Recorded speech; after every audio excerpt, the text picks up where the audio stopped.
Hi grandkids, it's Nonna here. Today we're making chicken schnitzels.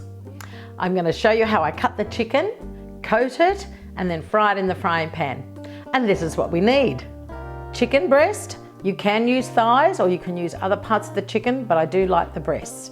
We've got some parsley, some grated cheese, can be parmesan or pecorino, some eggs, a little bit of flour, and some breadcrumbs. Here we go.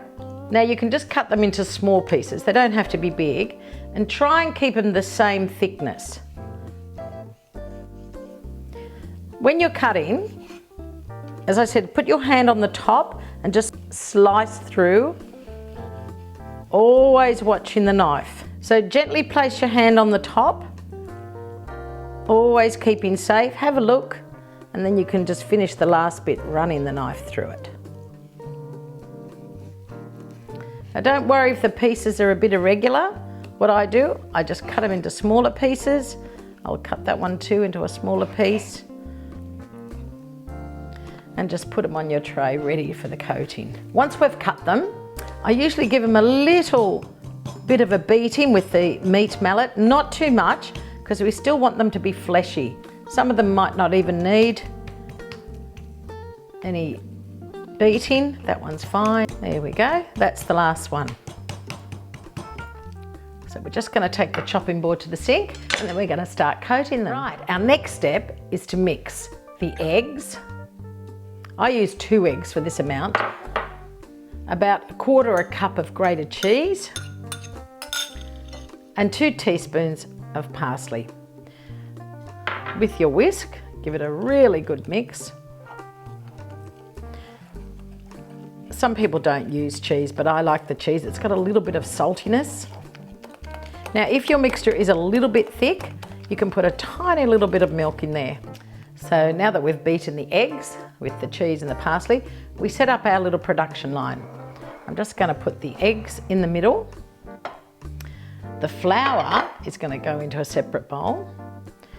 About 1/2 cup of flour for this amount, and about 1 cup, maybe 1.5 cups of breadcrumbs. I like to make a little production line. It's a lot easier when you're coating your chicken. Make sure you have a clean dish at the end to put it in. Here we go. The chicken goes into the flour first. Not too much flour, so shake off any excess. Then it goes into the lovely egg mixture. It gets very sticky here, so I use the tongs. Let the excess egg fall off. And then we put it in the breadcrumbs. You might want to use your hands here. Press the breadcrumbs firmly into the chicken breast using the palm of your hand. Now shake off the excess. I like to give it a little squeeze at the end, and we put them on the tray. I'll continue that till we finish all the pieces of chicken. Okay, so flour first. Remember, shake off the excess into the eggs with the cheese, and then straight into the breadcrumbs. Now breadcrumbs, you can make your own. If you've got some stale bread in your cupboard, put it in a food processor and you can make your own fresh breadcrumbs. Now you'll notice that I didn't salt anything because the cheese is quite salty that I've used today. I've used the Parmesan cheese, but you can salt the chicken just before you start coating it. Okay, flour, shake off the excess into the egg mixture and then into the breadcrumbs. You can see it doesn't take too long if you have a little production line, and get the kids to help. All right, this is our last one. Now if you've got a little bit of the egg left over, what you can do is put a little bit of breadcrumbs into that egg mixture, and you can make just a little egg patty. The kids love them. This is what they look like, ready to fry. I've put some olive oil, just about 2 cups in my big frying pan. I bring it up to a medium to hot heat. On my frying pan, it's about a number 6, but do check on yours. You don't want them to burn. If it's too hot, they will burn. Now gently place them in the hot oil and you will hear them sizzle.